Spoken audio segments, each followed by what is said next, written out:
მოგესალმებით, თქვენ უყურებთ Business Behind Sports, Beyond Sports-ის მეშვიდე ეპიზოდს. ჩვენი ეპიზოდების სპონსორია King Laze Foundation, ხოლო მარკეტინგული პარტნიორი გახლავთ შუც 60 და ზუზა ფაშულიას აკადემია. დღევანდელი ჩვენი სტუმარია სპორტს პროექტ მენეჯერი კროკოში, გიორგი ცალხელიშვილი. მოგესალმებით, გიორგი, როგორ ხარ? გამარჯობა. სასიამოვნო, პირველ რიგში მადლობა რომ მომიწვიეთ. მადლობა მოგზაურობისთვის. კარგად გრძნობთ თავს და მგონია რომ საინტერესო საუბარი გვექნება. მინდა რომ ესეთი პირადი შეკითხვა დაგისვა. როგორ დაიწყო შენი კარიერა კროკოში ბიზნესის და სპორტის მიმართულებით, რომ მოგვიყვე ამის შესახებ? ოკეი, მოდი ალბათ უფრო შორიდან დავიწყებ საერთოდ სპორტში როგორ მოხდი რა, იმიტომ რომ ესე ჩემი პირველადი პროფესია არ არის და მან ყოველთვის არის ხოლმე აი ვაკანსიასაც რო ნახავთ, რომ რამე მიმართულებით თუ მენეჯმენტში თან განსაკუთრებით ბიზნესში ეძებენ, აუცილებელია რომ ბიზნეს ცოდნა არა, ჩემი ცოდნა არის ფსიქოლოგი ვარ რეალურად და რაღაც მომენტზე გადავწყვიტე, რომ მოდი მეორე სფერო რაც ძალიან მაინტერესებს, იმ სფეროში ხარ განვითარდა. მან გადავდგე პირველი ნაბიჯი და სეტან და სპორტი იყო იდეაში პირველად, სადაც დავიწყე მუშაობა და მთელი არსი მაგ მიმართულების როგორც მოვედი მოკლედ აქამდე ის იყო, რომ ინტერესი მქონდა იმის თუ რა ხდებოდა ნებისმიერ მიმართულებაში. იყო ეს მონტაჟი, იყო ეს რაღაც ვიზუალის შექმნა თუ მოკლედ ყველაფრის სწავლას ვცდილობდი რა. და პლუს რაც ყველაზე მეტად ალბათ დამეხმარა ის იყო, რომ იქიდან გამომდინარე ფსიქოლოგიამ რაც განმევითარა ემპათია ალბათ, რაც სპორტი რადგან დაფუძნებულია თვითონ ემოციებზე, რაღაც დონეზე თვითონ მომხმარებლისთვის ამ შემთხვევაში გულშემატკივარს გულისხმობ, რა არის თვითონ სპორტი და ეს ემოციები და ის ამის გაგებაში მეხმარებოდა სულ და ყოველთვის რაღაც ვცდილობდი ხოლმე რომ storytelling-ზე დამემყარებინა ჩემი ყველა რაღაც პროექტი და ასე შემდეგ და გამოდიოდა ისე რომ რაღაც უფრო საინტერესო ემოციურს და ადამიანებთან ახლოს ვქნიდით ხოლმე და მაქედან გამომდინარე რაღაც მოვედით ისე რომ კროკოვეჩში გადმოვედი და აქ რაც მოხდა რეალურად იყო ის რომ დავიწყეთ სასპონსოროებზე მუშაობა. უკვე მზა რამდენიმე ძალიან დიდი პროექტი ქონდა მაშინ შესრულებული კროკოს, ეს იყო კროკო Airways-ი, რომელმაც ძალიან დიდი გამოხმაურება მოიპოვა. და რა თქმა უნდა ნაპოლის პროექტი, მე მას შემდეგ მოვედი და იყო ახალი გამოწვევები, რომ რაღაც ახალი შეგვექმნა, რაღაც ახალი ერთად გავიკეთებინა გუნდს. ძალიან მაგარი პროფესიონალური გუნდი დამხვდა ადგილზე და მათი დამსახურებაა დღეს თუ რამე გაგვიკეთებია და რამე ხალხს თვალში მოხვედრია, მოკლედ. და ამ ყველაფრის ფონზე მოკლედ მივედით იქამდე, რომ რაღაც საერთო გვეპოვა, რაც ქონდა კომპანიას და სპორტს და ამის მიხედვით შეგვერჩია ჩვენი სამიზნე სასპონსორო პროექტები, რომელთან ერთადაც რაღაც ახალს შევქმნით. როგორც წინახსენეთ სპორტული პროექტების მართვა კროკოში. ამ პოზიციაზე რო ხართ, კონკრეტული day to day საქმე რა არის, ესე მაინც? ძალიან მრავალფეროვანია რა, ანუ სხვა პროფესიებისგან განსხვავებით, ჯერ სპორტს აქვს თავისი სპეციფიკა, იქიდან გამომდინარე, რომ ფაქტიურად გრაფიკი არ არსებობს რა, სპორტული გარემო თავისი ეკოსისტემით ცალკე მიმდინარეობს, ანუ რაღაც შეიძლება შაბათ-კვირას მუშაობდე ან საერთოდ არასამუშაო დროს მუშაობდე და მაგასაც ნუ რაღაც ეტაპზე ეჩვევი და ხვდები, რომ რაღაც არაბუნებრივ გრაფიკში მუშაობ, მაგას ემატება ის მომენტი, რომ ყოველთვის სიახლეა რა, ყოველთვის ახალი გამოწვევა, ყოველთვის ხდება ის, რომ ერთი და იგივეს არც არ აკეთებ. შეიძლება ესე რომ შეხედო, რომ job description-ი თუ გაინტერესებს ის არის, რომ სასპონსოროებთან მოლაპარაკებები, იქ რაღაც გარკვეული შეთანხმებების მიღწევა, პუნქტების ჩამოწერა, რაღაც საერთო ხედვების პოვნა და ასე შემდეგ, მე მაგასთან შეთანხმება და მაგ ყველაფრის აღსრულება რაც კონტრაქტულად გაფორმებულია, მაგრამ რეალურად ესე პროექტზე მუშაობა ძალიან ბევრ ამას მოიცავს productions, მოიცავს ძალიან ბევრ კრეატიულ ჩართულობას და ამ ყველაფრის უფრო არა უბრალოდ ლოგო დატანის, არამედ რაღაც კრეატიული საქმიანობის და ახალი გამოცდილების შექმნას და რაღაცა შემდეგ რა. მაინტერესებს რატომ არის სპორტი მნიშვნელოვანი მიმართულება კროკოსთვის? ეს მიმართულება ბევრნაირად შეიძლება გაიშალოს რა, მით უმეტეს ჩვენს ინდუსტრიაში. ჩვენთვის არის სასაუბრო ენა. ესე რომ შევხედოთ რა. და შესაბამისად ჩვენ შეზღუდვები და რეგულაციები არსებობს საქართველოში, მოკლედ მარტივად რო ახსნა, რის გამოც თვითონ კომპანიები, რომლებიც ამ ინდუსტრიაში მუშაობენ, ესე პირდაპირ ვერ ილაპარაკებენ რა. შენ გრჩება ერთადერთი სფერო, სადაც შეგიძლია რომ ისაუბრო და რაღაც შენს ბრენდზე მოკლედ მოყვე. შესაბამისად სპორტი ერთის მხრივ რო სასაუბროდ გადგება, მეორე მხრივ არის ხელშეხვების რაღაც წერტილები, სადაც შეგიძლია რომ მოკლედ საკუთარი თავი დააპოზიციონირო და ამ მიმართულებით მოკლედ სპორტი ძალიან მნიშვნელოვანია თვითონ ჩვენი ინდუსტრიისთვის. ანუ კროკოს როგორც ვთქვით, სასაუბრო ენა არის სპორტი, რა თქმა უნდა, ეს გრძელვადიანი მიმართულება არის და ყოველთვის ესე იქნება, რომ კროკო იქნება სპორტის ესეთი სახე, ესე მოკლედ რა ვთქვათ. მოკლედ რა ვთქვათ, ეგეთი ამბავია. ხო, მოკლევადიან ამბავში ალბათ ხელშეხების წერტილებია რა, რომ ადგილზე რაღაცის სიტყვაზე ლოგოს გამოჩენა შეგიძლია რა, მაგრამ ეგ არ არის არასდროს და არ ყოფილა ჩვენი თვითმიზანი რა. მიზანი იყო ეგ, რომ რაღაც ხანგრძლივი, უფრო საინტერესო შეგვექმნა და სულ ქონოდა ის ჩელენჯი, რომ აი ეხლა რო აის გავაკეთეთ, მოდი ეხლა უკეთესი რაღაც გავაკეთოთ, ახალი გამოცდილება მოვიფიქროთ და თან ძალიან მნიშვნელოვანია, რომ ეს ისე არ ხდება, რომ უბრალოდ აი კროკო დაჯდა და მე ეს მაწყობს და ეს მინდა რომ გავაკეთო რა. ეს არის თვითონ პროექტი უნდა იყოს შენთან იდეურად იმდენად ახლოს, რომ ორივეს მოგწონდეთ, რასაც აკეთებთ რა და ყველაზე მაგარი კომპლიმენტი ბოლოს ის არის, რომ პროექტიდან რო გესმის, რომ არა მაგარი რაღაც გამოგვივიდა და ორი მხარეს რო ძალიან სასარგებლო არის, კი რა თქმა უნდა. და რას ეძებს სპორტულ პარტნიორებში ყველაზე მეტად აუდიტორიას, სპორტულ პოზიციონირებას, ბრენდინგს თუ აი რას? რაც აი დაგეხმარება კროკოს თუნდაც ან მეორე პარტნიორს ამ თქვენი საერთო საქმის წინ წაწევაში პროგრესში.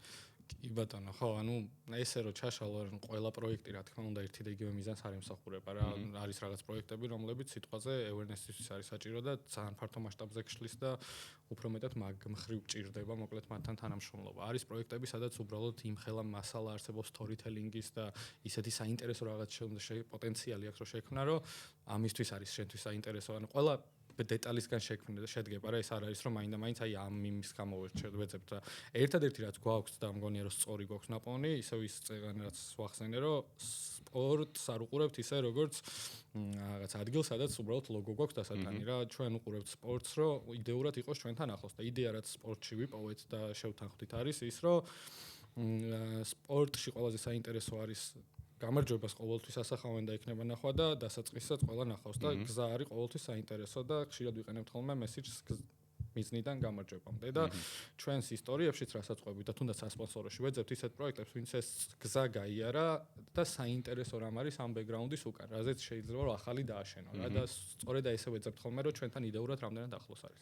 და ისეთ სპორტულ პროექტებთან ან სასპონსოროებთან, რომელსაც არ აქვს ეს გზა ჯერჯერობით გავიდა, უფრო დამწყებები არიან, მაგრამ კროკო ხედავს ამაში პოტენციალს.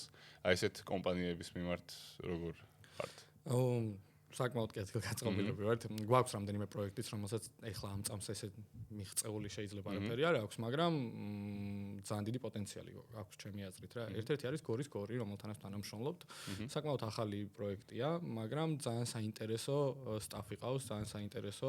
მოკლედ რა ახსნა, სპორტში ხშირად არის ხოლმე, როცა სასპონსოროზე მოდიან, გელაპარაკებიან შედეგებზე, გელაპარაკებიან იმაზე, აი რას მივახციეთ რა და მეორეს მხრივ აქეთ ესე ბიზნესი რო დგას ბიზნესთვის კომერციული გათვლა მაინც ხო ანუ გარდა იმისა რომ სასაუბრო ენა კომერციული გათვლებიც არსებობს რაშიც იგულისხმება ის რომ შეგეძლოს თუნდაც ხილვადობა შეგეძლოს რაღაც საინტერესო შექმნა საშუალება გქონდეს რომ რაღაც ასეტები შეიძინო და პროექტი განახორციელო ჩემთვის იყო სამაგალითო ეს ადამიანები რომ მოვიდნენ რამდენად საინტერესო პრეზენტაციით და გეგმებით მოვიდნენ რა იმიტომ რომ ხშირ შემთხვევაში იმაზე არ მელაპარაკებოდნენ რა მიუღწევიათ და რაღაც მელაპარაკებოდნენ იმაზე რებრენდინგის რა იდეა ქონდათ და როგორ აპირებდნენ ამის გაშლას და ანუ მაგ პროექტმა მოგხიბლა იქიდან გამომდინარე რომ ნახეთ რომ აი ესენი სწორად ფიქრობენ და რაღაც კარგი მიმართულება აქვთ არჩეული და რატომაც არა დავასაფრთხოთ რა განსხვავებაა სასპონსოროსა და სტრატეგიულ პარტნიორობას შორის?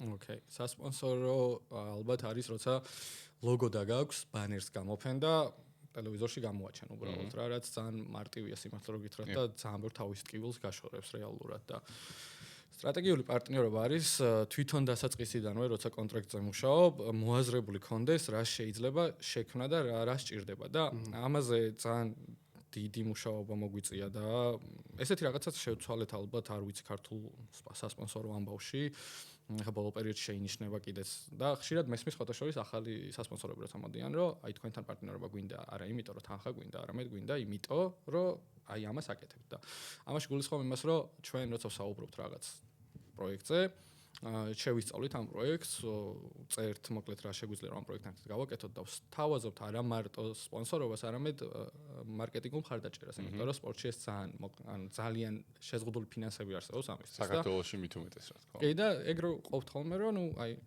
რაღაც საჭირო თანხარაზის ახლა ისედაც სასპონსოროზე მოსულია, მაგის გარდა ჩვენ შეგვიძლია მარკეტინგულად თქვენთვის ეს გავაკეთოთ, ანუ იმიტომ რომ ეს ბუნებრივად ისედაც ანუ შემავალი ნაწილია და უბრალოდ ლოგო თუ გავუკეთე რაღაც მაისურზე, დაუვიწყდება რა ადამიანს რაღაც პერიოდის მერე და შენ თუ ისე გააკეთე ეს ყველაფერი, რომ ისტორიაც მოყევი, რაღაც ღირებული შექმენი და არ ვიცი, თუნდაც ფილმი გადაიღე,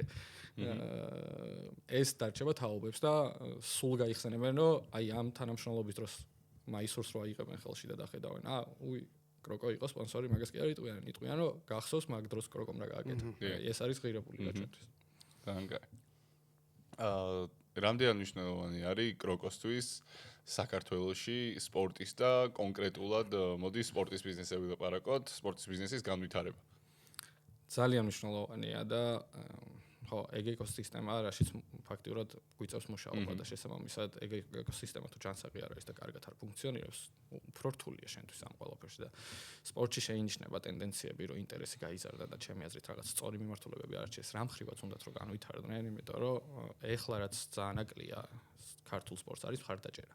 და მანდ ხშირად მესმის, რომ ქართველებს უყვართ მხოლოდ გამარჯვება არაშიც არ ვეთანხმები რა ქართველებს ხო ეგ გამოიწვია ბევრმა ფაქტორმა რა ეგ გამოიწვია იმან რომ გუნდი როცა არ გელაპარაკება შენ როგორც კომაქს და ეს ორშაბათიდან რაღაც შაბათის ჩათვლით შენზე არ მუშაობს რომ მოგიყვანოს და იდენტობა გაგიჩინოს რომ მერჩი არ არსებობს და მსგავსი რაღაცები ანუ მარკეტინგულად ან პროდუქტს ესე რომ შევხედოთ რა სპორტი რო ავიღოთ როგორც პროდუქტი რა მე მაქვს კარგი პროდუქტი მაგრამ ვინ იცის ეს პროდუქტი რო კარგია მე თუ ეს ხალხთან არ მივიტანე რა. მაგ ყველაფერმა გამოიწვია ეგ რომ რაღაც კავშირები დაიკარგა რა, იდენტობები გაქრა და ცოტა რაღაცები გართულდა და ხო, ეგ რაღაცები გამოსასწორებელია და უკვე შეინიშნება რომ გუნდებმა დაიწყეს ეგ ნაბიჯები და ჩვენც გონია რომ აქტიურად უკვე მაგ მიმართულებით დავიწყებთ მუშაობას რომ ხალხი შევძლოთ რომ დავაბრუნოთ სტადიონზე.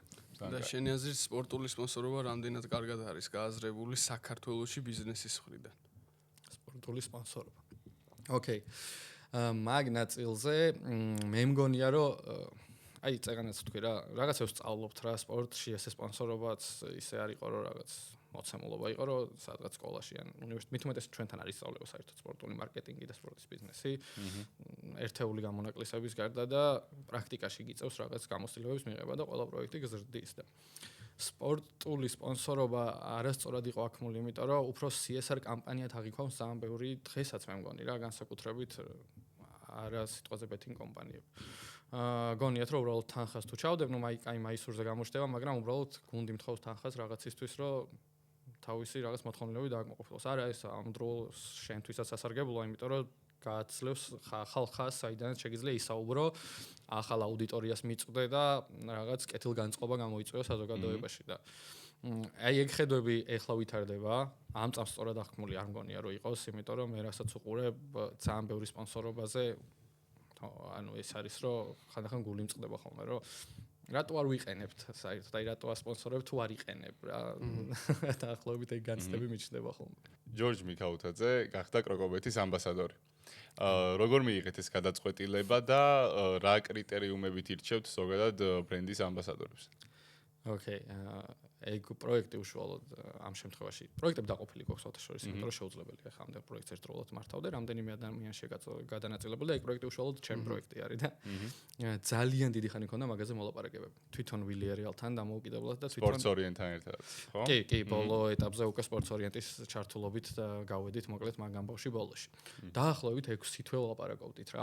ბევრი რაღაცის გამო პარალელურად მიმდინარეობდა ძალიან დიდი პროექტები, ის პროექტები გვაჩერებდა ცოტა ხანი ლეგენდების მატჩი ჩავატარეთ რაღაც დინამოს 100 წლის იუბილესთან დაკავშირებით და ეგ იყო პარალელურად ამ მოლაპარაკებებთან ერთად და ბევრ რაღაცას ვაკვირდებოდით. თან ამ მოლაპარაკებებში აი წეგანაც ვახსენე რა, როცა ვსაუბრობთ რაღაც თანხაზე, ჩვეულებრივ ბიზნესური ამბავია, რომ ამ თანხის მოკლედ განხილვა მიდის და მან მე როცა ის ფაქტორები შემოდის, რომ შენ უკვე უკან ზურგს უკან გაქვს ის, რომ რაღაცები გაიკეთებია მოკლედ და შეგიძლია არა მარტო თანხაზე ისაუბრო, არამედ ისაუბრო იმაზე, რომ მარკეტინგული მხარდაჭერა შეგიძლია გაუწიო, იმიტომ რომ ვილიარეალისთვის ყველაზე ღირებული რაც იყო რა სანამ ჟორჟთან მივალ. იმიტომ რომ ჩვენ ორივესთან გვაქვს სპონსორობა, ჩვენ ასე ვართ რეგიონალური პარტნიორები ვილიარეალისთვის და ჟორჟი, ნუ თავისთავად ამბასადორად დამოუკიდებელი ორი კონტრაქტი. ეგენიც განსხვავდება ბუდუსთან მაგალითად, ესე უშუალო ბუდუს სპონსორობა არ ქონდა, ქონდა ჰაიდენჰაიმი ტიმის სპონსორობა. დამოუკიდებელი კონტრაქტებია, მან დამოუკიდებელი. კვარასთან, ხოლო ნაპოლისთან იყო თუ კვარას შემთხვევაში ნაპოლისთან იყო სპონსორობა. მან დამოუკიდებულია მაგ შემთხვევაში ვინ ფლობს სპორტსმენის უფლებებს რა. თუ სპორტსმენი უფლებებს თვითონ ფლობს, მაშინ რა თქმა უნდა იმ кейსში რომ შენ წახვიდე და გუნდი დაასპონსორო, არაფერს არ გაძლევს, იმიტომ რომ წკომა არ გექნება ათლეტთან და პირიქით თუ გუნდი ფლობს ამ შემთხვევაში, ანუ უბრალოდ რომ დაასპონსორო მოთამაშე არაფერს არ გაძლევს. თან მანდაც ორივე რატო გჭირდება რა, ჩემი აზრით. შენ ანუ როცა სპორტსმენთან მიდიხარ, მის ეკოსისტემაში შედიხარ რა. შენ თუ სიტყვაზე ჟორჟი დაასპონსორე და არ შეგიძლია რომ მასთან თამაში ჩახვიდე და იქ რა ხდება, ეგ ატმოსფერო აჩვენო და ეს მოყვე ან რაღაცა გააკეთო. ხო, რა აზრი აქვს? ანუ ჩააცი უბრალოდ მაისური, ანუ მაისურის ჩასმის უფლებაც არ ექნება, წარმოიდგინე, დაახლოებით ეგეთია და ანუ всё ანუ ეგ არის რომ სადღაც საქართველოს შემოიყვანე მაისური ჩასვი და 1-2 ისტორია მოაყოლე. და ამ დროს მისი ცხოვრება მიმდინარეობს სადღაც სხვაგან, ყოველდღიურობაშია და ამ ყოველდღიურობას ვერ ასახავ, იმიტომ რომ შენ გუნდთან არ ხარ რა. ან პირიქით შეიძლება დაგემართოს გუნდთან იყო და ამ დროს ვერ ეხებოდე სპორტსმენს. არის ეგეთი кейსებიც რამდენიმე, ჩვენ შემთხვევაში არა, მაგრამ არსებობს ბაზარზე. ხო და რო დაუბრუნდე მოკლედ რა. იდეა იყო იქიდან გამომდინარე, რომ გამოცდილება ქონდა უშუალოდ უცხო ქვეყანაში სპონსორობის. და მიზანი რა იყო რა? კროკოსი არ არის რომ ესე რო ახსნა რა, არ არის ეს მიზანი თავისთავად საინტერესოა ქართულ ესეთ ათლეტთან პარტნიორობა, მაგრამ მიზანი ის არ არის რომ აი უცხოეთში რატო დავაბანდეთ რა ფული რა სიტყვაზე ვილიარეალს რატო გადავავა.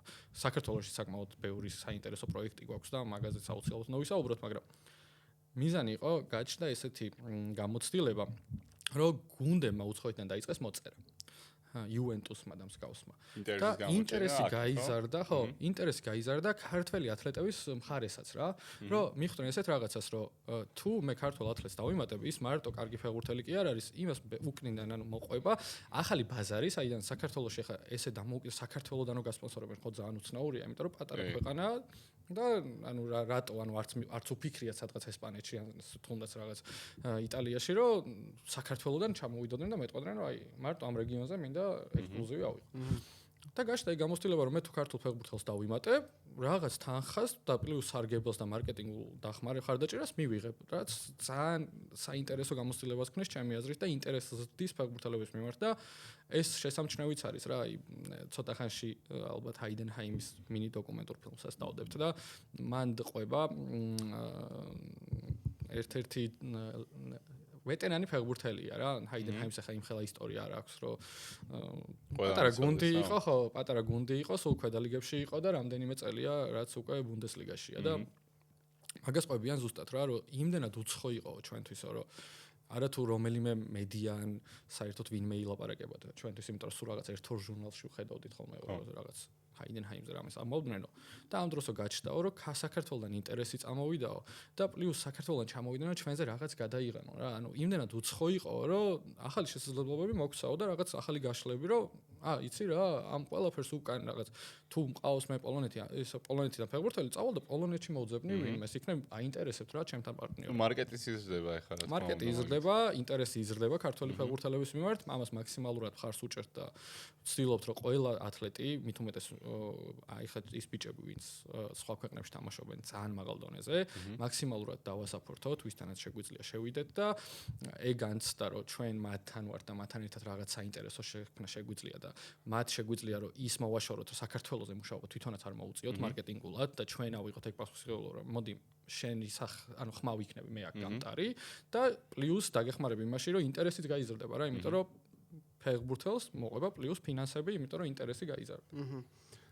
მარტო ფეხბურთზე რო არ გამოგვიდეს საუბარი და ზოგადად სპორტსაც შევიხოთ, რაგბს მინდა ეხა კონკრეტულად შევიხო, იმიტომ რომ რაგბში უმაღლეს ლიგას ქვია კროკოს სახელი და ეს გადაწყვეტილება ბიზნეს გათვლა იყო უფრო თუ ეროვნული სენტიმენტები.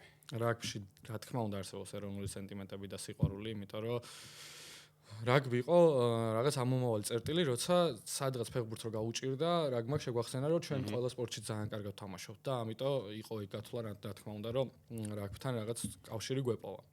ერთის მხრივ ეგ იყო და მეორეს მხრივ ასევე იყო შიდა ჩემპიონატის მხარდაჭერა რა.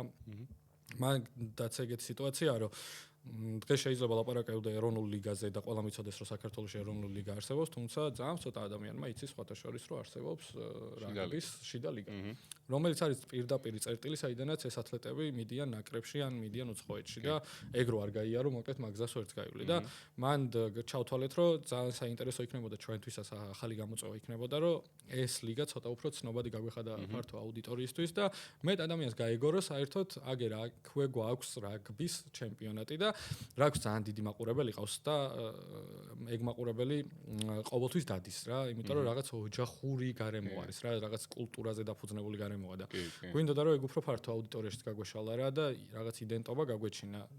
ეგ პროექტი გრძელდება, ვცდილობთ ისევ მაგ ამბავს და მაგის გარდა რა თქმა უნდა რაგბის კავშირის სპონსორებით ვარ და ნაკრებთანაც ვარ შესულები და მან მიმართულებითაც მაქსიმალურად ვცდილობთ რომ ხარი დაუჭიროთ მოკლედ ამ რაგბის მიმართულების განვითარებას. ნუ ფეხბურთსაც შევეხეთ, რაგბისაც შევეხეთ, მაგრამ კიდევ არის ერთი სპორტი, რომელიც საქართველოში საკმაოდ კაი დონეზე არის, მაგრამ შეიძლება რომ პოპულარული არის, კი, კაი დონეზად შეიძლება ვერ დავითანხმო საქართველოში, მაგრამ კალათბურთსაც შევხებივართ და რაღაც კროკო დიდად არჩევს კალათბურთში და ამას რაიმე კონკრეტული მიზეზი აქვს თუ სამომავლოდ შეიძლება რამეს ველოდოთ. კი ბატონო, რაგბზე ვისაუბრე და კალათბურთსაც შეეხება. კალათბურთი არის ჩემი საყვარელი სპორტი პირველ რიგში და ინტერესი სულ გვაქვს მაგ მიმართულებით. კალათბურთში ჩვენ ყავს ბოლო წლებში ყველაზე წარმატებული კლუბი, რომელსაც თანამშრომლობთ და ეს პროექტი გვაქვს, ქუთაისის კალათბურთის კლუბს ვასპონსორებთ. უშუალოდ სხვა გუნდებთან რატო არ ვართ გაშლილი, ეს არ ნიშნავს რომ ინტერესი არ გვაქვს და მათთან თანამშრომლობა არ გსურს. ყოველთვის არის რომ პროექტების ის რაოდენობა რაც ახლა გვაქვს, ანუ რითიც თავი დავიჩელენჯეთ რა, მოკლედ მარტივად რომ შევხედოთ, რომელშიც რაღაცები უკვე შესასრულებელი გვაქვს რა. აი არ ნიშნავს რომ იქით არ ვიყურებით და იქით არ ვხედავთ რაღაც ახალ პოტენციალს. ყველას რაღაც თავის ნიშა აქვს, მოკლედ ბაზარზე გადანაწილებული და რაღაც მიმართულებებით მუშაობს. ამ ეტაპზე ფეხბურთზე იმიტომ მომდის ბევრი ლაპარაკი რომ მაქსიმალურად ფეხბურთზე რაღაცეებზე შევედით მოკლედ და მაგ მიმართულებით ვიშლებით, თუმცა ეგ არ გამორიცხავს იმას, რომ აქტიურად ვიქნებით კალათბურთის მიმართულებითაც ჩართული. ამ ეტაპზე ვცდილობთ, რომ ერთ-ერთი ყველაზე წარმატებულ კლუბს მაქსიმალურად ხარი დაუჭიროთ და ჯერჯერობით ყოველ შემთხვევაში ამართლებს თავის. კი, ამართლებს ჩემპიონთა ლიგაზე საქართველოს ჩემპიონების იყვნენ ბევრჯერ და ჩემპიონთა შესარჩევს, კი. თუმცა გულწრფელი რო ვიყო, დღეს თუ რომელიმე სპორტს უჭირს გუნდურებს, ყველაზე მეტად ალბათ კალათბურთს უჭირს. მათ შორის დასწრებადობითაც და მაყურებლებითაც და ასე შემდეგ. სხვათა შორის ესეთი ტენდენცია არსებობს, რომ თბილისში გაცილებით რთულია ამ ხრივ სიტუაცია ვიდრე რეგიონებში. რეგიონებში გაცილებით მეტი ადამიანი დადის საუბარი. და ზუსტად ეხლა ბოლო 3 წლის განმავლობაში მოხდა, რომ კალათბურთში რეგიონებში, ანუ რეგიონებმა გააკეთეს გუნდი, ესე რომ თქვა, იყიდეს და სახელი დაერქვა მაგალითად თბილისის ორბი იყო და ეხლა ტყიბულის ორბი არის, გურჯაანსაც აქვს გუნდი და უკვე ბევრს თორე ადრე მხოლოდ ბათუმს, ქუთაისს და კიდე ალბათ რომელიღაც ქალაქს რომელიც გამორჩა, მაგრამ ეხლა უკვე ისეთ რაიონებში არის, სადაც მხოლოდ სპორტი არის, ესე ვხიშად რო ვთქვათ. ეგრეა კი და არ ვიცი რა განაპირობებს, რაღაც დონეზე რა თქმა უნდა ნაფიქრი მაქვს მაგაზეც და თბილისში ყველაზე დაკარგულია რაღაც იდენტობა მაგ ნაწილის რომ შენ თან რო კლუბია, მაგ კლუბთან ასოცირდები რა, იმიტომ რომ შენ სახელს ატარებს რა. ალბათ რაღაც ურბანულმა გადანაწილებამ გამოიწვია ეგ და ასე შემდეგ და პლუს იმან რა შესაძლებლობები არსებობს რა, ძალიან ბევრი წყაროა, საიდანაც რაღაც შენი ინტერესის სფერო შეგიძლია დაიკმაყოფილო და თბილისში ალბათ ეგ უფრო ხელმისაწვდომი ხდება ვიდრე რეგიონებში და ნეტა რეგიონის პრაქტიკა განმოდიოდეს თბილისშიც და ეგრე ასაფორთებდნენ თავის გუნდებს, იმიტომ რომ საოცარია ყოველთვის ქუთაისში ჩასვლა და იქ ფინალის ყურება, ანუ აი დარბაზში ვერ შევდიოდი. ყოველთვის ეგრე იყო ქუთაისში ფინალი, ან მნიშვნელოვანი თამაში თუ იყო, ყოველთვის ყველა ელოდებოდა რომ დარბაზი იქნებოდა გადაჭედილი. ნამდვილად ეგრეა და კალათბურთის გარდა რაგბისშიც ეგრეა ხოლმე. ქუთაისში როცა ტარდება აია და არესი რო თამაშობენ ორი ქუთაისური გუნდი, სულ სავსეა სტადიონი და სულ სხვა ემოციაა რა. ძალიან საინტერესოა ხოლმე მაგ ხრივ ყველაფრის ნახვა, იმიტომ რომ სხვა ხარდაჭერა, იქ იდენტობა აქვს რა, იმათთვის დინამოზე სანამ ჩაწერას დავიწყებდით, ეგეთ რაღაცას ვიძახდი რა, რომ დინამო თბილის ადრე ქონდა ეგ იდენტობა საქართველოში, რომ საქართველოს გუნდი იყო რა, ნაკრებამდე ნაკრები იყო რა, არ ვიცი ვინმე თუ მიწყენს ამას, მაგრამ ეგეთი დონის იდენტობა ქონდა რა, რომ შენ იყავი რაღაც საბჭოთა კავშირის წევრი და ყავდა ერთადერთი რაღაც წერტილი, საიდანაც შენზე ლაპარაკობდნენ რა თბილის ახსენებდნენ და ანუ სახელში იყო და თბილისის შეიძლებოდა რომ გაეგოთ რა ანუ დანარჩენ შემთხვევაში ანუ ერთიანად მოგიხსენიებდნენ და ამ შემთხვევაში საქართველოზე იყო საუბარი და მაგ ხელა იდენტობა არსად არ ყოფილა და აი ეგ იდენტობებია რაც დასაბრუნებელი აქვს ჩემი აზრით ყველა რეგიონს, ყველა გუნდს და მაგაზე არის ყველაზე მეტად სამუშაო რა რომ ის იდენტობა ისევ გავაჩინოთ ხალხთან და ანუ ხალხთან მივიტანოთ ეგ აზრი რომ შენ იმიტომ კი არ უნდა მიგულშემატკირო რომ უბრალოდ უნდა გიყვარდე ანუ რატომ უნდა მიყვარდე უპირობოდ ხო თუ საჭიროა მე უფრო უნდა დავიხარჯო იმისთვის რომ შენ ეგ იდენტობა გაგიჩინო რომ მე ახლა შენ მჭირდები და მე შენი ეკოსისტემის ნაწილი ვარ რეალურად მინდა შევეხოთ ტექნოლოგიებსაც, ინოვაციებსაც და სპორტის მომავალს. მაინტერესებს და ძალიან საინტერესო იქნება ამაზე საუბარი ჩვენი მაყურებლისთვისაც თუ როგორ ცვლის ტექნოლოგია ზოგადად სპორტს და სპორტის ბიზნესსაც. ოკეი, ძალიან ცვლის. ძალიან ცვლის, იმიტომ რომ რაღაც პერიოდში როცა ალბათ ყველამ სპორტის ყურება დავიწყეთ, ну, სადღაც 2000-იანების დასაწყისი იყო ჩემთვის როცა დავიწყე. ანუ მაშინ რა იყო ხელშესახები და როგორ უყურებდი სპორტს, სულ სხვა გამოცდილება იყო და ეხლა რა არის შესახები რა. ეხლა უფრო ხელმისაწვდომი გახდა. ბევრად. ოკეი და ანუ მანდ ორი რაღაცა რა, ათლეტისთვისაც რთული გახდა, იმიტომ რომ მეტად არ გპატიობენ რაღაცებს, იმიტომ რომ ყველაფერი ჩანს უკვე რასაც აკეთებ, ვეღარ დამალავ მოკლედ რა და კი ავითარებს, რა თქმა უნდა, იმიტომ რომ მეტი ანალიზი ხდება, მეტი დაკვირვება ხდება და მეტად უფრო სტრატეგიული ხდება ეს ყველაფერი და რა თქმა უნდა კომერციალიზაცია ხდება ამის რა. ჩდება მეტი წერტილი, სადაც შეგიძლია რომ სპონსორი ან ვინმე დაინტერესო თუნდაც გუნდმა იმისთვის რომ რაღაც ფინანსური სარგებელი მიიღო, იმიტომ რომ განთავსების ადგილები გაზრდება და ტექნოლოგიური განვითარება, აი აიმდე თუ დავალთ, თავისთავად გეხმარება რომ პროცესს აჩქარებს. იმიტომ რომ შენ თუ აქამდე გიწევდა რომ რაღაც კამპანიებზე თუნდაც აი რო შევხედოთ მარკეტინგული მიმართულებით, კამპანიებზე დამდგარიყავი და წაგიკითხა უამრავი სტატია. გენახა რაღაცა აი 1000-ობით ვიდეო რა. რაც აუცილებელია რომ ვაკეთო, იმიტომ რომ ეგ ყველაფერი თუ არ შეისწავლე, ახალს ფაქტიურად ვერ მოიფიქრებ, იმიტომ რომ ხო, აი ყველაფერი უკვე არსებობს და უბრალოდ გეხმარება გამოცდილების შეძენაში. ეხლა შეგიძლია რომ უბრალოდ ადგე, აი იყო ხელოვნური ინტელექტი და მას ესაუბრო იმაზე რა მიზნები გაქვს. ის ვერ მოგცემ შენ იდეას რა უნდა გააკეთო, იმიტომ რომ ხელოვნური ინტელექტს ამ ეტაპზე და მგონია რომ მომავალშიც ვერ ექნება უნარი კრეატიული აზროვნება შემოიტანოს, იმიტომ რომ ეგ უკვე ადამიანური თვისებებია რა. ბუნებრივი ინტელექტია. კი, ბუნებრივი ინტელექტია და ამ დროს სამაგიეროდ არის ხელსაწყო, რომლითაც იზღვა მასალა, რაც დღეს და 10 თავის შეიძლება კვირა დაგეკარგა. მოკლედ მოიძიო. კი, მოკლედ მოიძიო და 1 საათში სრული ინფორმაცია მიიღო, ზუსტად ესე გაფილტრულად, მოკლე შინაარსებით რა გჭირდება რა და ეგ გუნდსაც ეხმარება და თვითონ მომუშავე პერსონალსაც, ვინც სპორტის ბიზნესში მუშაობს, იმიტომ რომ ხო, როცა გაქვს ამაზე წდომა, აქტიურად უნდა ითვისო, იმიტომ რომ მთელი სამყარო მაგაზეა გადასული და შენ თუ ჩამორჩები და ისე მიუდგები, რომ წარმოიდგენ, რომ ეს ყველაფერი არ გჭირდება, უბრალოდ, ну, გადაგასწრებენ მოკლედ და შენზე მალე განვითარდება. ანუ უდიდესი გავლენა აქვს ხელოვნურ ინტელექტს სპორტულ ინდუსტრიაში. კი, ძალიან დიდი გავლენა აქვს ხელოვნურ ინტელექტს სპორტულ ინდუსტრიაში, იმიტომ რომ ანალიზში გეხმარება რა, ზღვა ანალიზს აკეთებ იმ თუნდაც მოწინააღმდეგის ტაქტიკის რა. ეხლა შენ რო დაждდე და უყურო რაღაც, არ ვიცი, 1000 მატჩს და დაიწყო რომ რაღაც ნეტარ როგორ თამაშობს გუნდი, რაღაც ასე შემდეგ. ამ დროს შეგიძლია რომ ეგ ყველაფერი მისცე ხელოვნურ ინტელექტს და პატერნები გამოგიკვეთოს რა. ვინ როგორ მოძრაობს. ანუ და წარმოიდგინე ამ ხელ დრო დაზოგე რა და ამ დროს გაქვს შესაძლებლობა რომ იმის მაგივრად რომ ამის შესწავლაში დრო დაგეკარგა, ადგე და გუნდთან იმუშაო იმაზე რომ ამის საწინააღმდეგოდ რა შეიძლება მოიფიქრო რა. ანუ ფაქტიურად გიმსუბუქებს იმ ნაწილს, სადაც შენ ინფორმაციის მოძიება გჭირდება. მოძიებაში დროს კარგავდი და ნუ ბევრ რაღაცაში რა, ანუ ანალიზში და მსგავს რაღაცებში ჩართულია. ჩემს გამოცდილებაში ძალიან მეხმარება მასზე დაყრდნობით ესე ხო როგორც წეგან ვახსენე იდეას ვერ შექმნი, მაგრამ ამ ნუ გარდა იმისა რომ რისერჩს ვაკეთებ ხოლმე ყოველთვის მან და ნებისმიერ პროექტზე როცა მუშაობას ვიწყებ, ყოველთვის მაგალითებს ვეწებ რა, რა გაუკეთებია ამ გუნდს, ამ ათლეტს, ამ კომპანიას, ასე შემდეგ და რა არსებობს ბაზარზე რა. იმიტომ რომ ეს ყველაფერი თუ არ წავიკითხე ბოლოს გამოვა რომ ხო ანუ რაღაც ცარიელ ფურცელზე ვზივარ და უყურებ და ნეტარ რა მოვიფიქრო და მგონია რომ რაღაც გენიალური მოვიფიქრე და ამ დროს ნუ არა ესეთი არაფერი განსაკუთრებული და ამ დროს არის რა მაგალითები რომლიდანაც რაღაცები შეგიძლია ნაწილ-ნაწილ ამოიღო და რაღაც ახალი შექმნა. მაგის გარდა არ ვიცი დინამოზე ნამყოფები ხარ თუ არა? კი. ბოლო პერიოდში. თორე ისე რა თქმა უნდა იქნებით. ბოლო პერიოდში ვარ. იმიტომ რომ მანდ არის განთავსებული ბანერები. და ეგ იყო პირველი პრაქტიკა, სადაც აი ახალი შემოსული იყო საქართველოში, არა ახალი შემოსული ზოგადად არ იყო AI, მაგრამ ნუ საქართველოში იყო ახალი პრაქტიკა ვიზუალური მხრივ გამოყენების. მან ჩივაძის და ასე შემდეგ რაც არის ნახატები და ბანერები განთავსებული, მოკლედ ეგ ხელით დახატული ან რამე თუნდაც digital შექმნილი არ არის რა. ეგ ყველაფერი ხელოვნური ინტელექტთან ერთად დავაგენერირეთ იყო რა. დიზაინერების ჩართულობით, რა თქმა უნდა, მაგრამ აი ესე widget-ი 100 ფოტოს ვაგენერირებდი. AI-ის გამოყენებაც უნდა ხა უბრალოდ ყველა ვერ დახატავს რა.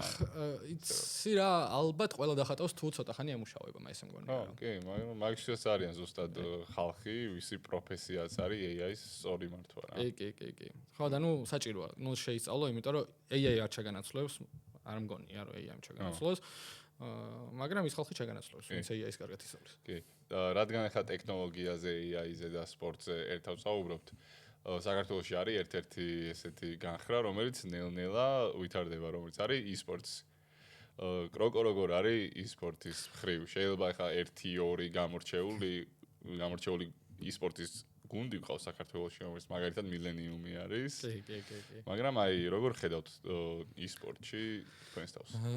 გულწრფელი რო ვიყავ, ხო, ესე აქტიურად ჩართულები მაგ მიმართულებაში არ ვართ, თუმცა ბევრი არ არის. ხო, არ არის და ინტერესიც ისე არის ხოლმე რა, ანუ ხშირად არ გვაქვს კვეთა ისე რომ აი რაღაც საინტერესო პროექტით მოსულიყო ვინმე, მქონია რამდენიმე შემოთავაზება და განგვიხილავს და რაღაც ხარდაჭერაც ქონია, მაგრამ ესე ხშირი არც არის რა. საქართველოში იმიტომ რომ ჯერ ძალიან განვითარებადია ეგ რას, ნუ ფართო ბაზარზე რა თქმა უნდა ძალიან დიდი სახელი აქვს და რეალურად მგონია რომ სადღაც e-sport-ი იქნება ერთ-ერთი წამყვანი კატეგორია, იმიტომ რომ ყველაფერი ძალიან დიჯიტალი გახდა. დროის საკითხიც არის ეგ უბრალოდ. კი, ძალიან დიჯიტალი გახდა და მით უმეტეს როცა ეს ყველაფერი რაღაც ბაზარზე აქტუალური ხდება, აქაც ეგ გადმოვა აუცილებლად და მაგ დროს მგონია რომ საქართველოშიც უფრო დაინტერესდებიან ბიზნესები, მაგრამ ამ ეტაპზე რეალურად ყველაზე დიდი პრობლემა ალბათ მან რაც არის, რომ თუ ბიზნესი დაიწყებს e-sport-თან თანამშრომლობას, ნოლიდან უწყებს რა დაწყებას რა. ანუ თანხას დააბანდებს არა მარტო სპონსორობაში, დააბანდებს იმაშიც, რომ ამ სასპონსოროზე გაიგონ, რაც ყველაზე დიდი ის არის ხოლმე რა. კიდევ უფრო გამვითარდეს რა თქმა უნდა. კი, რა თქმა უნდა საჭიროა და ის, მაგრამ ძალიან დიდი ის არის გამოწვევა ყოველთვის ეგეთი პროექტები. მენეჯმენტობას და ლიდერობასაც შევეხოთ, სპორტული პროექტები ძალიან რთული რამ არის, გასაგებია და ამის მართვაც ესე კომპლექსურად რო ავიღოთ, ურთულესი რამაა და ყველას სჭირდება სწორი გუნდი ამისთვის, თუნდაც შენ ვთქვი ხელოვნური ინტელექტის დახმარება და ყველაზე რთული ნაწილი მაინც, რასაც გამოარჩევდი შენ როგორც სპორტს პროექტ მენეჯერი რა არის? სპორტული პროექტის გაკეთებაში და მართვაში. ოკეი, პირველ რიგში მართალი ხარ იმაში, რომ სწორი გუნდი გჭირდება, იმიტომ რომ ყველა სასპონსორო და მით უმეტეს სულ მინიმალური პროექტის შედგება ისეთი დეტალებისგან, რაღაც შეიძლება ბრენდირება იყოს, რაღაც შეიძლება იყოს, არ ვიცი, ვიზუალური მხარე არის.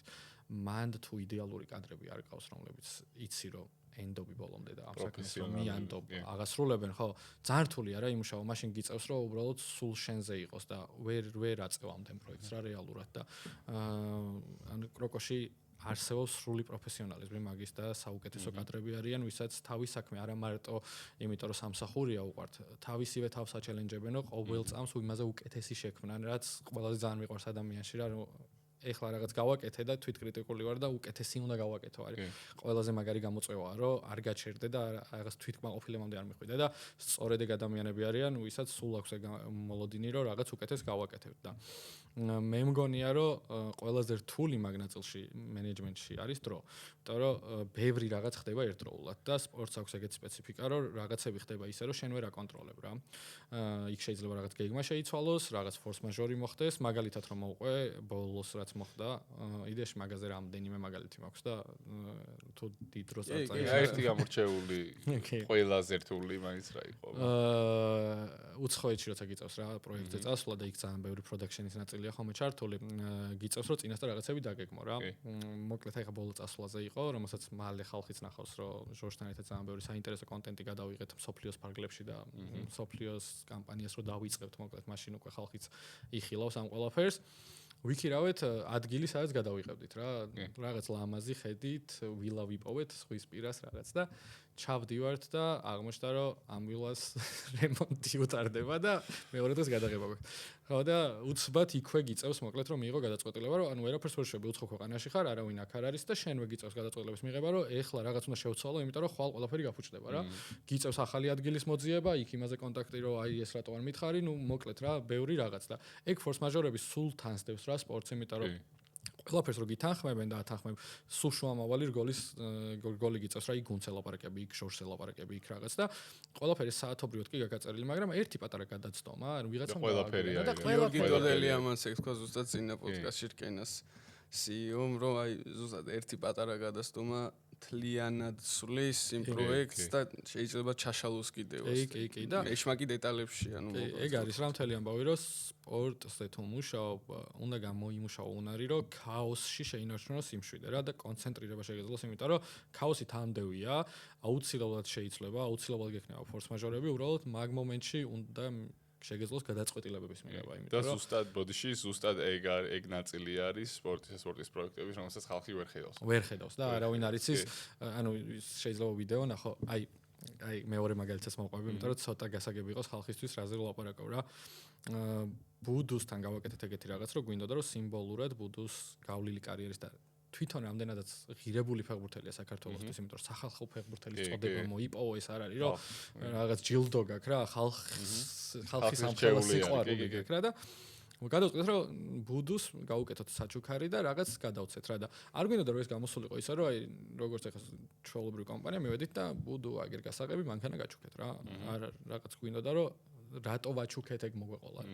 მოკლედ, ნუ თან ის არის, რომ სპორტზე თუ მუშაობ, ძალიან ცოტა დრო გაქვს რა. არის რაღაც სხვა სფეროები მარკეტინგში, სადაც შეიძლება წლით ადრე დაიგეგმო, სპორტში გაქვს ერთ დღეში გავიკეთებია რაღაც ივენთები. რეალურად აი ეგეთ ფორს მაჟორში მუშაობ რა და არის ეგეთი რაღაც, რომ რაღაც სივრცე ვიქირავეთ, ჩვენითვე მოვაწყეთ ეგ სივრცე, ჩვენითვე შევქმნით ვიზუალები, რაღაც დამამსგავსეთ მუზეუმს, ანუ ის ხალხი ვისთან ერთად ყოველდღიურად მუშაობ, არა მაინდა-მაინც რაღაც დეკორის მიმართულებით რომელიმე ან რაღაც, არა უბრალოდ კრეატიული, ძალიან მაგარი ადამიანები, მუშაობთ, მთელი ღამე გადავათენეთ და ბუდუს შევთანხმდით, რომ მოდის არც იცის რაზე მოდის ბუდუმ საერთოდ და ეს საქართველოში? ეს ხდება საქართველოში, სულ რამდენიმე დღითაა ჩამოსული რა.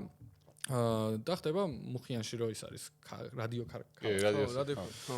მან რაღაც სივრცეში მოკლედ რა და რო შეხედავ ხა ამ ვიდეოს საერთოდ არა აქ განცდა რომ რაღაც ეგეთ სივრცეში ხდება, იმიტომ რომ რაღაცა ის ფარდები ვიპოვეთ მუზეუმის და მოვაწყეთ რა მთელი ღამეები დავათენთ და დილით რომ მივედი იმას ვაკვირდებოდი რომ ეს რაღაცეები რომ აი მინიმალური დეტალებით როგორ მახსოვს რომ როგორ შეიძლება რომ დაკიდო ეს ნახატი და რაღაც და დილით რო უყურებ და არასწორად კიდია, იმიტომ რომ ღამე ვკიდებდით ვერც ხედავდით და რაღაც და ახლიდან ვაკეთებ ამ ყველაფერს და მან იყო რომ რაღაც მიზეზემა გამოიწვია რომ წამყვანი აღარ არის რა, ანუ აღარ არის რა, უბრალოდ ჩაგვეხსნა რა, მოკლედ რა და გადაღება გვაქვს შემდეგ დღეს და უსე გადაწყდა რომ მოდი შენ იყავი წამყვანი რა ჩემთან მიმართებაში.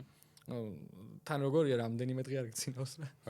და წინა დღესაც ღამის აი სულ 2 საათი მეძინა და გადათენებული ხარ და ეხა უნდა მოვიდეს ბუდუ, გადაიღო ისეთი ვიდეო რომელიც ძალიან მაგრა იმუშავებს, მოყვებ მთელი ბუდუს ისტორია, იმიტომ რომ იდეაში ეგ ჩავდეთ რა, რომ აი წეღანას ვახსენე გზამის დნიდან გამარჯვებამდე.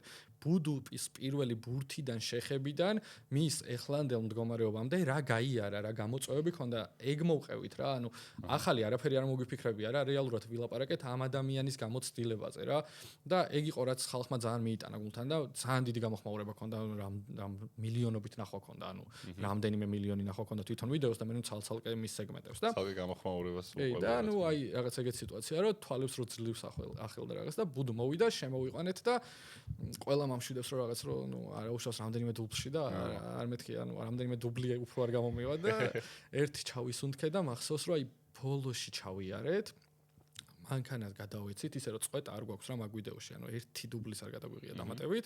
მანქანა გადავეცით, ბუდუს ემოცია აქვს, მთელი ისტორია მოვყევით და აი მანდი ყო რომ განსა რომ აი ხა უბრალოდ უნდა დავჯდე, იმიტომ რომ ხო სულ არის ხოლმე რომ ეგ ადრენალინი მოაქვს რა მაგ ყველაფერს რა მაგ ფორს მაჟორს რომ ეხლა შენ იმაზე გაცილებით მეტი ენერგია გაქვს და მეტი რაღაც გაკეთება შეგიძლია, ვიდრე ისე რა გააკეთებდი და ამ დროს ადრენალინიზე. ხო, ადრენალინია, ჩვეულებრივი ადრენალინია სპორტზე მუშაობა, რომ აი ეხლა ფორს მაჟორში სწრაფად ეხლა ყველაფერი ჩემზეა და რაღაც და მე ბოლოს არის ხოლმე ეს მოწყვეტის მომენტი, რომ როცა დაждე და შეგიძლია რომ აი გააკეთო და და სიამოვნებს კიდევს, ოდესაც შენ გაკეთებულს, შენ ნაშრომს უყურებ და კარგი რო გამოვა. მე ცოტა ძალიან თვითკრიტიკული ვარ ხოლმე და სულ მგონია რომ რაღაც არ იყო კარგი და მაგ ვიდეოზეც ძალიან ისე ვიყავი, მაგრამ საბოლოოდ როგორ წაიყვანე. ძალიან კარგად. ხანო მე ჩემი თავი არ მომწონს მან და 1000 რაღაცა შევცვლი, მაგრამ ხალხის გამოხმაურება იყო ესეთი რაღაცა რა, რომ ბეტინგ კომპანიების მიმართ არსებობს ნეგატიური განწყობა რა თქმა უნდა და ძირითადად ეგ გამოხმაურება მოდის რა და ეგ იყო კონტენტი, სადაც სულ დადებითი ეწერა და იქ იყო ჩემთვის შოკი, რომ 3 მილიონი ნახვა აქვს უცბად ვიდეოს და ყველა კარგს ლაპარაკობს, ანუ კარგი გამოვიდა რა მაშინ რა. ეგ ხალხმა არ იცის რა ვიდეო ნახა რეალურად და იქ რო რამდენიმე ღამე უბრალოდ რამდენიმე ადამიანი მაგას აშენებდა, ეგ არავინ არ იცის. კადრს მიღან ახტება, ზოგადად ხალხმა არ იცის რა, მასამ ასე ვთქვათ, უყურებენ უკვე მზავერსიას. კარგად ახსენე, მეც მინდოდა მაგაზე საუბარი, ბეტინგ კომპანიები ძალიან ასე ვთქვათ, ნეგატიურ კონტექსტში იხსენიება საქართველოში ყოველ შემთხვევაში. და მაინტერესებს როგორ უნდა შეცვალოს თუნდაც კროკომ ან ზოგადად ბეტინგ კომპანიებმა რომ ხალხის აზრი დადებითისკენ შეიცვალოს თუნდაც სპორტულ ინდუსტრიაში ბიზნეს ინდუსტრიაში და ასე შემდეგ არ მგონია რომ გულწრფელი ვიყო რომ დადებითისკენ ხალხის აზრს შეცვლი იმიტომ რომ ნუ გასაგები მიზეზები არსებობს რატომაც ხო ნეგატივი შეიძლება არსებობდეს რა რეალურად ესე რომ განმარტო რა თქმა უნდა სერვისის გამტარები არიან უბრალოდ და მაინც ნუ ხო დადებით ნაწილებს ესე ვერ ავხსნი რა და მეორე მხრივ სპორტში შეგვიძლია ესე მიუდგეთ რა და მაყურებლისთვისაც და გულშემატკივრისთვისაც ცოტა ის იყოს გასაგები რა იმიტომ რომ როცა სასპონსოროში შევდივართ და ნეგატივი მხდება ხოლმე ცოტა ეგ არის ჩემთვის გასაკვირი რა რომ შენ გუნდს მხარს უჭერდე და ამ დროს გაჩნდეს იმ გუნდისთვის ახალი წყარო რომელიც განვითარებაში დაეხმარება ეგ შენთვის რატო არის ნეგატიური მოვლენა რა ეგ არ არსებობს რა ადამიანებს გონიათ რომ თუ ბეტინგ კომპანია ჩართულია სპორტის სასპონსოროში ის ჩართულია შიდა საქმიანობაში ეს მკაცრად გამიჯნული გვაქვს რა წეგანას ვახსენე რომ ჩვენ გვაქვს გათვლილი რომ მარკეტინგულ ხარდაჭერაში რა და ყოფილა ხოლმე რომ აი რაღაც გუნდს უნდოდა რომ თანამშრომელში დავხმარებოდით რა რაღაცაში და გვითხოვს რომ არა ჩვენ მხოლოდ აი ამ ნაწილში შეგივსებთ მაგას რა გვირჩევნია რომ ჩვენ მეტად დავიხარჯოთ ჩვენ მოვიდეთ მაგ ყველა გადაღებაზე ვიდრე შიდა მენეჯმენტში ჩავერიოთ რა იმიტომ რომ ეგ არის შიდა გუნდის სამზარეულო ჩვენ მაგას საერთოდ არ ვეხებით ან ნებისმიერი თქვენი სფერო გაქვთ თქვენი ხარი რა თქმა უნდა იმიტომ რომ ეს და ამ დროს ცოტა ესე რომ შევხედოთ რა გასაგები ნეგატივები შეიძლება არსებობდეს მაგრამ ამ წამს თუ ვინმე სპორტში ფულს ავანდებს არის ბეტინგ კომპანიები და სპორტს ეს ძალიან სჭირდება რა იმიტომ რომ სპორტს არ აქვს ამ წამს ის ხო კერძო სექტორი არ არსებობს რა სხვა თითქმის არ არსებობს ნუ რამდენიმე კომპანიის გამოკლებით რა თქმა უნდა და შენ თუ შეგიძლია რომ ყავდეს მყარი ფინანსური წყარო რომელიც დაგეხმარება და ამავდროულად მარკეტინგში ხელშეგიწყობს ეს რატომაც არა ხო ესე შევხედოთ და არა ის რომ თუ სიტყვაზე კროკო გემუშავება აუცილებლად კროკო უნდა გიყვარდეს არა შენი გუნდი გიყვარდეს და რაღაც კროკო უბრალოდ არის ნაწილი რომელიც ამ ყველაფერს ხელს შეუწყობს რა თორე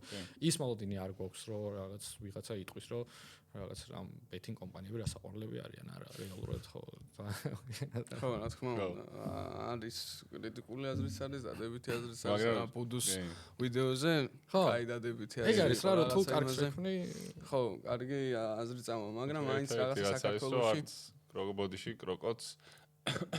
კროკოცა ნებისმიერი ბეტინგ კომპანია არავის არაფერს არ აძალებს რა ესე უხიშად რო თქვა ეგ არის რო ხო ჩვენ არაფერი ანუ პირიქით არაფერი არ გვინდა თქვენი საქმე არის მარკეტინგი და PR კი ჩვენი საქმე არის მარკეტინგი ჩვენი საქმე არის რომ ვიპოვოთ წყაროს საიდანაც ვისაუბრებთ და ამ სანაცვლოდ შევქნათ მაქსიმალურად საინტერესო ღირებულებები რა გუნდთან ერთად რაც გუნდის ისტორიაში დარჩება და არა მარტო რაღაც რა კარგად ახსენე წეგანას რომ არ არის საქართველოში სხვა წყარო სპონსორობის ფინანსების მოძიების მარკეტინგის და ნუ გუნდებიც იწულებული არიან თუ არ არიან ასე ვთქვათ პარტნიორობის ხელშეკრულებას აფორმებენ ბეტინგ კომპანიებთან და მე ამაში ასე ვთქვათ სულს ვერაფერს ვერ ვხედავ იმიტომ რომ სპორტს არა მარტო საქართველოში თლიან სოფლიოში ყოველთვის თან მოძდებდა ბეტინგ კომპანიები და ესეც გაგრძელდება კი არა ძალიან მიღებული პრაქტიკაა ბეტინგს ისედაც თავის შეზღუდვები აქვს კი ხო და ანუ არ შეიძლება რაღაცა სულ ნეგატივი დაინახო რაღაც ბეტინგ კომპანიაში როგორც შეგვიძლია ვთქვათ რომ სპორტი რამდენიმე ქვეყანაში ბეთორების გარეშე არაფერი არ იქნებოდა და ასევე პირიქითაც შეიძლება თქვა, იმიტომ რომ სპორტმაც ძალიან გაზარდა ეს iGaming-ის მხარე და კი არა ურთიერთკავშირია, სინერგია არა რეალურად ის სარგებელს ორივე მხარე პოულობს რა, ანუ შენ თუ შეგიძლია რომ აქედან სარგებელი მიიღო ეს რამდენ არ ვიცი ხო, ანუ მოგწონს თუ არ მოგწონს, ამას თუ ადგება, რაღაც კარგი თუ ერთად იქმნება და ახალი გამოცდილება გაშდა, ანუ რა არის იმაში ნეგატიური თუ დინამო თბილისის სიტყვაზე 100 წლის იუბილეზე ვიღაც დაეხმარა, რომ ლეგენდების მატჩი მოიწყო და ფილმი გადაიღო, ანუ მაგაში ნეგატიური რა შეიძლება რა იპოვო რა, იმიტომ რომ ამ დროს თუ გუნდს დამოუკიდებლად ეგარ შეუძლია, აგერ პარტნიორი ყავს, რომელიც ხარს დაუჭერს მაგაში და ერთად შევქმნით რა მაგას და მაგაში ნეგატიური იპოვო, ისეთი ამბავია რა, გასაგებია სხვა რაღაც, ანუ ცოტა გამიჯნა უნდა მოხდეს ხოლმე. აი რაღაც ნაწილის რაც არ არის რა აქეთ არის სუბთა მარკეტინგული მიმართულება და მე თვითონ მოხარული ვიქნები რომ მეტი ბიზნესი იყოს დაინტერესებული სპორტით, იმიტომ რომ მაგასაც ვერიებს რომ აქ მხოლოდ მარკეტინგია. ხო, აქ მხოლოდ მარკეტინგია და თვითონ მართლა ანუ ძალიან გამიხარდება რომ მეტი სპორტი იყოს დაინტერესებული. მე ჩვენი მიზანი ის არის რომ გავაგებინოთ ხო? კი, იმიტომ რომ ახლა რო შეხედო პრემიერ ლიგის სტატისტიკას რა, ბეტინგ კომპანია პრემიერ ლიგაში არის მე-6 კომპანია სპონსორობის რაოდენობით რა. რეალურად პირველზე არის წყლის და ენერგეტიკული სასმელების და კვების კომპანიები, რაც ლოგიკურია, იმიტომ რომ მეტად კავშირშია რა, ყოველდღიური გამოყენების საგნებია და საქართველოს პერფორმანსი არის უკვე ის წყლის და ეს საქართველოში თითქმის არ არის ეგ ყველაფერი რა, ან თუ არის ალბათ ბარტერულ დონეზე და ხოლოდ ალბათ ბაკურიანი რაც ჯორჯთან ერთად იყო და მთისწალი რაც PSG-სთან ერთად. კი, ეგეც როგორი რაღაც არის შიგნით სპორტს როცა ხარდაჭერას ჭირდება, შენ თუ გაქვს მაგის შესაძლებლობა რომ შიგნითაც დაასაფორტო და გარითაც მაშინ გასაგებია ჩემთვის რაღაცები. ხოლოდ რაღაც უცხოეთში დაასაფორტო არ იქნება სწორი უკვე შიგნით, იმიტომ რომ შენ ამ ბაზარზე ხარ რა, შენთვის ეს არის საინტერესო და აქ უნდა გამოიწვიო კეთილგანწყობა და მაქედან გამომდინარე, ხო რა, ჩემი აზრით, აი ეგ თქვი რა, რომ CSR კამპანიას არ უნდა გავდეს რა სპორტის სპონსორობა რა, ქველმოქმედება არ არის შენო თანხა მიეცი და მაისურზე. ანუ შენ უნდა დაინახო ეგ რომ რა შესაძლებლობებს გაძლევს რა. ანუ მე ხო იმიტომ მოვედი შენთან რომ აი ხლა რაღაც ესე შემიძლია ჩემს მარკეტინგზე ან რაღაცაზე ვისაუბრო, მაგრამ შენ მაძლევ რაღაც ახალ განშტოებებს, ახალ გაშლას, რომ ბიზნესია და პროფიტს ყველა ეძებს ორივე მხარე. ხო, რომ აი ახალ რაღაცას შევეხო რა, ახალი საინტერესო გამოცდილება შექმნა, ისტორიაში რაღაცები ისეთი დავტოვო, რაზეც წლების მერეც ისაუბრებენ, ანუ ესე რომ შეხედო ბიზნესისთვის უფრო საინტერესო ხდება რა, მაგრამ ამას გუნდმაც უნდა შეუწყოს ხელი, იმიტომ რომ დღეს თუ ანუ სპორტში ყველაზე პრობლემური სფერო რამე არის თვითონ გუნდების მხრიდან სპორტულ მარკეტინგზე ყურადღების მიქცევა რა. მადლობა მოსვლისთვის. რაიმე ხომ არ გინდა რომ ჩვენ მაყურებელს უთხრა ან ჩვენზე რაიმე ფიდბექი? კი ბატონო, პირველ რიგში მადლობა მოწვევისთვის და მადლობა რომ სასაუბრო რაღაც სივრცე გააჩინეთ, სადაც იმ სფეროზე ვლაპარაკობთ, რომელიც საქართველოში ფაქტიურად არ არსებობს რა, ანუ პრაქტიკაში გიწევს ამის სწავლა რა, საქართველოში უნივერსიტეტში და იმაში ვერ ისწავლი რა, ბიზნესის მიმართულებით. ხო, თეორიულად ვერ ისწავლი რა, რეალურად, ანუ უცხოეთში უნდა მიიღო განათლება, ან პრაქტიკაში ეგრევე რაღაცა ვისწავლო და ძალიან კარგია რომ გაჩნდა სპორტში ესეთი სასაუბრო სფერო და მადლობა ბიჭებო თქვენ ამისთვის. წარმატებას გისურვებთ. მაყურებლისთვის რა შემიძლია ვთქვა?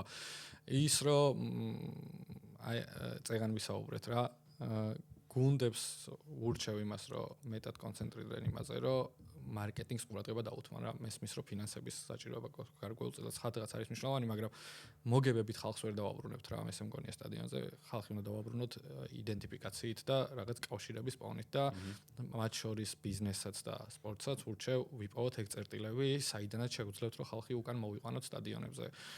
არა მარტო სტადიონებზე, სხვა მატჩებზე, ინდივიდუალურ ათლეტებთან, ანუ გავხდეთ უფრო ახლოს იმ მაყურებელთან და გულშემატკივართან მივიდეთ უფრო ახლოს, ვიდრე ამ წამს ვართ, იმიტომ რომ ეგ ყველაზე მეტად ჭირდება. ქართველებს გამარჯვება არ უყვარს, ქართველებს უყვარს ემოციური კავშირები და ამ ემოციური კავშირების პოვნა სპორტით ძალიან მარტივია, უბრალოდ ჭირდება დაუღალავი შრომა და ეს არის გასაკეთებელი დღეს ჩემი აზრით. კი ბატონო, მადლობა მოსვლისთვის გიორგი კიდევ ერთხელ. თქვენ უყურებთ ბიონ სპორტის მე-7 ეპიზოდს. ჩვენი ეპიზოდების სპონსორი არის King-Ladze Foundation-ი და ჩვენი პარტნიორები არიან ზაზა ფაჩულიას კალაბურის აკადემია და შუთ 360 თბილისი. მადლობა ყურადღებისთვის და შევხვდებით შემდეგ ეპიზოდში.